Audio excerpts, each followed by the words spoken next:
A good Erev Yom Tov, everyone. Thanks very much for tuning in.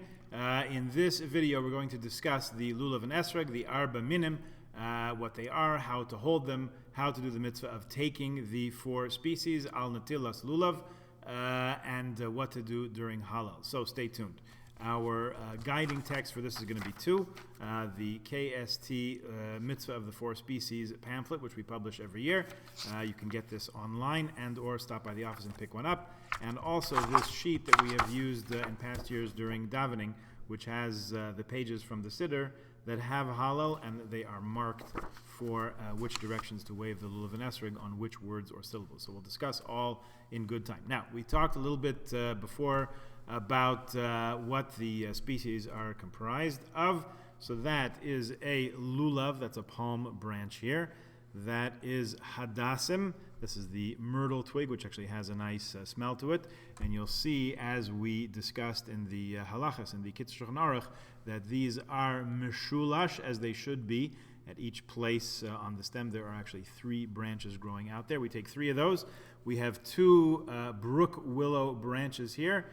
We do have them in the direction that they grow. Notice that the stem is down and the direction that they grow is up, so they're all sort of on the same page there, and they are held together by this woven basket, this nice hand-woven basket that the boys in the Lulav and Etrog store have put together for us. So very nice that they did that. For those who actually tie them together with a palm branch, that is also certainly okay, and you'll see many different varieties of this. The star of the show, in other words, the thing that costs the most, is the etrog, the citron fruit, right? This is, the Torah says, pre-Eitz Hadar. So we usually translate that to mean the beautiful fruit, beautiful fruit of the tree, or fruit of the beautiful tree, depending on how you want to look at it. Others say pre-Eitz Hadar. Hadar, which does mean beautiful, also means the one that dwells, the one that lives. Because the etrog does not have a season like other citrus fruits, a lemon or a grapefruit or a lime. It actually grows on the bush all year round. So it has to be able to, first of all, be in a climate somewhere closer to the equator where it's hospitable for its growth all year round. And it also has to be able to be a very hardy fruit that can benefit from the conditions of winter, spring, summer, and fall. So not for nothing do they cost as much as they do. They're certainly not the 3 for 99 cent lemons that you get in the summer when they're plentiful. They're rarely plentiful, and they're never 3 for 99 cents. There you go. The parts to know about the etrog that are most important, you have the pitom. So the top here, top stem here, I'll put it up as close as you can. This used to be a flower. There used to be a flower there. The very top is called the shoshanta, a little flower blossom there.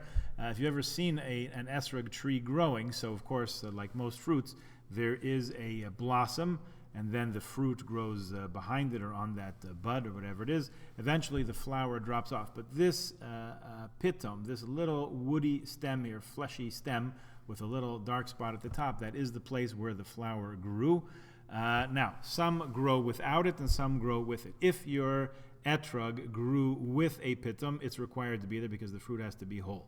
So people are very careful not to drop their etrog, God forbid, after they spent quite a few dollars on it, because if the pitom breaks, so it makes the etrog invalid, and now you have to go out and get yourself another one. The other part to be aware of is called the oketz. This is down here. Now, on many fruits, you'll see a little stem, which is where it used to be attached to the tree. You can see there probably where it was cut. Someone came with clippers, with garden clippers, and cut it off from the tree right there, and shipped it to us here in Toronto. So you'll see that's the part where it grows in the tree. Pretty obvious, just like any other fruit is somewhere or other attached to the branch.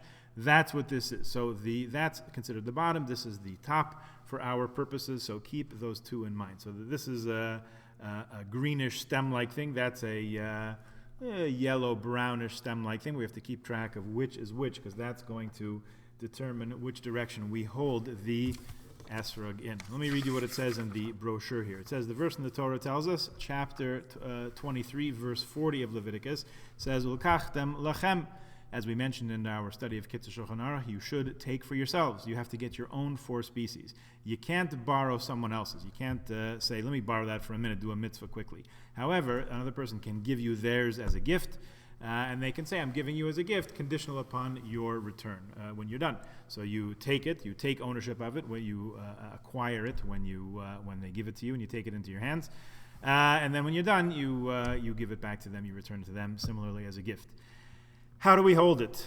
Okay, let's see. If you're I am now addressing you from high atop the bima in Kehilat Shari Torah, right in the middle here. I am facing the Aron, also facing Bayview Avenue, which is to the east, facing Yerushalayim is where I'm really facing. So since I'm facing east, you're looking towards the west. So this is going to be backwards for you. If it were you looking at yourself, if you're assuming you're a right-handed person, you would hold the Lulav and Etrog, hold the Lulav bundle in this way. Right? So you have the darkest stem of the lulav of the palm facing you, the spine of it it's called. You have the hadassim on your right. You have the willows on your left. So that's how you're holding it. You're holding it like that, yeah? And then when you take the four species together, here is what it says. It says you hold the etrog upside down with the oketz, the stem that we spoke about, where it was cut from the tree. You hold that to the top with the pitum down. So now it's sort of upside down, as it were. Yeah. Now you make the bracha. You hold the four together with your hands. You can make your hands touch if you want. You could do this bracha anywhere. You could do it in your house. You could do it in shul. You could do it in a sukkah. Recommended places in the sukkah, but anywhere else is good. You make the bracha Baruch Ata Hashem Elokeinu melech haolam asher kiddushanu b'mitzvotav vitzivanu al netilat lulav. You make that bracha on the first day and all subsequent days. Now this is the first day procedure. Now you flip the etrog so the stem is down, the pitum is up, and you say Baruch Ata Hashem Elokeinu melech haolam she'echeyanu v'kiyamanu v'yiganu lazman hazeh, because it's the first time you did this mitzvah. Okay. Now you have actually completed the mitzvah of taking the lulav. This is netilat. When you keep them all together, hold them together, that itself is the mitzvah. Anything beyond that is customary. Okay?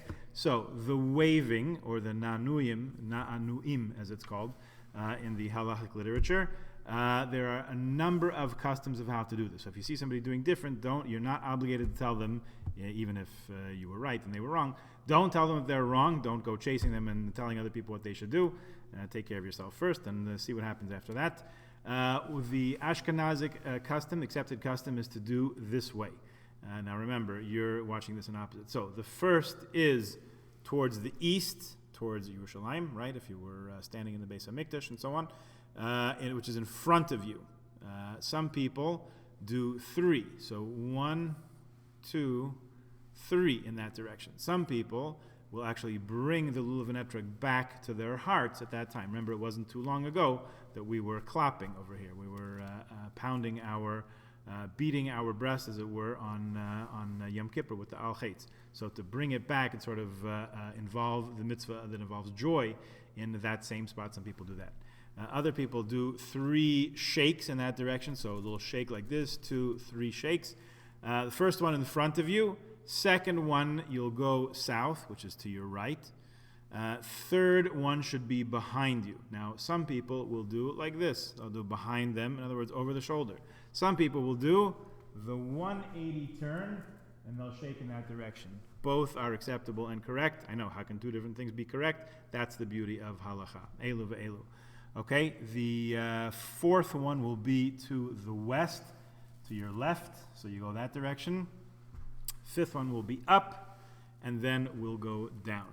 Now, it's my understanding that the Lulav and Etrog should always be pointed up. So even when you're waving down, we do not turn everything upside down and go downwards. Rather, with our hands, we make the bundle go down. That's the way to do the downward motion there. So one more time. First in front of you, then to your right, then to your behind you, either over your shoulder or by actually turning your body. Then to your left, and then up, and then down. So you have to sort of practice that set of motions, because we're going to use them and we're going to combine them in to the Hallel in a couple of minutes. It's suggested, Sfardim do not do this, the Ramah and Shulchan Aruch says yes, that you do it 3 times in each direction, and to give a little shake each time. So actually hear the leaves rustle, which is very nice. Okay, that's the full mitzvah now, the mitzvah with all the hidurim, with all the extra customs and so on of taking lulav and etrog. Now, above and beyond that, there's taking the lulav and etrog during Hallel, combining two things together. Okay, so it says in our little booklet here, which again you can get on the net, or we'll print one up for you, that we make 8 wavings in the course of Hallel. 4 of them on page 638 of the Art Scroll Siddur in Hallel, on Hodel Hashem Kitov Ki Le'olam Chazdo, 2 on Ana Hashem Hoshiana, and then 2 more on Hodel Hashem Kitov again on page 640. So let's go through those as an example. The first 4 are Hodel Hashem Kitov Ki Le'olam Chazdo. How do we do that? We, on each word, will wave in a different direction, excepting Hashem's name. When we say Hashem's name, we will not wave at all. We'll take a pause there. So it goes like this. Hodu Lashem Ki Tov Ki Le'olam Chazdo. Okay, one more time for those of you who just tuned in. Hodu Lashem Ki Tov Ki Le'olam Chazdo. Okay, so we're going to do that 4 times on page 638. And if you'll take a look on the green sheet here, you'll see that there is a directional symbol on top of each letter, right? So Hodu is forward. Hashem, we pause. Ki is hard for me to see there. Right. Tov is back. Ki is left. Le'olam is up. U for up. And Chazdo is D for down. Those same symbols we're going to repeat on 2 pages later, 1 page later, on page 640. But here it gets even a little bit more complicated. There's like advancing to the bonus round here, because we're going to do it not on each word, but on each syllable. So Ana Hashem Hoshiana, we're going to say that twice. Ana Hashem Hoshiana. That doesn't have enough words to do it for each word. There's only 1, 2, 3, 4 words, and we're not saying on Hashem's name. So what do? Thankfully, we have enough syllables to be able to do it on each syllable. Here's how we do it again with the same little letter codes: forward, right, back, left, up, and down. Ready? Na Hashem Ho Shi Na. Got that? 6 waves, 6 syllables, leaving out Hashem. Again, and I'll do the whole turning around thing just to give an idea of how that looks. Na Hashem Ho Shi Na. Okay, so now we've done it in all these 4 directions of the compass, plus up and down. And we're going to do that again on the penultimate paragraph at the bottom of page 640. Hodel Hashem Kitov Ki Le'olam Chazdo. As we did before, we'll pause on Hashem, Lashem rather. Hodu, let's do it as it is. Hodu Lashem Ki Tov Ki Le'olam Chazdo. There you have, again, all 4 directions of the compass, plus up and down, because Hashem could be found everywhere. That's a famous kid song from Uncle Moshe. You can look that one up also. Remember what we said before Yom Tov, in one of the talks before Yom Tov, that we're living in a time of distancing and separation and quarantine, and the idea of taking the 4 species together, bringing them all together, it should be a sign for us, for the Jewish people, for everybody in our community, that the most important thing is to come together. Even if at the moment there's some quarantining, there's some separation, there's some distancing, don't get used to it, because that's not neither the norm nor the ideal. The ideal is for us all to be together, and for goodness, God's blessings to flow in all directions, all over the place. So we should see that in its fullest sense, all in good health and in happiness. Have a wonderful Yom Tov, and we'll see you in Shul, or we'll see you hopefully sometime soon after.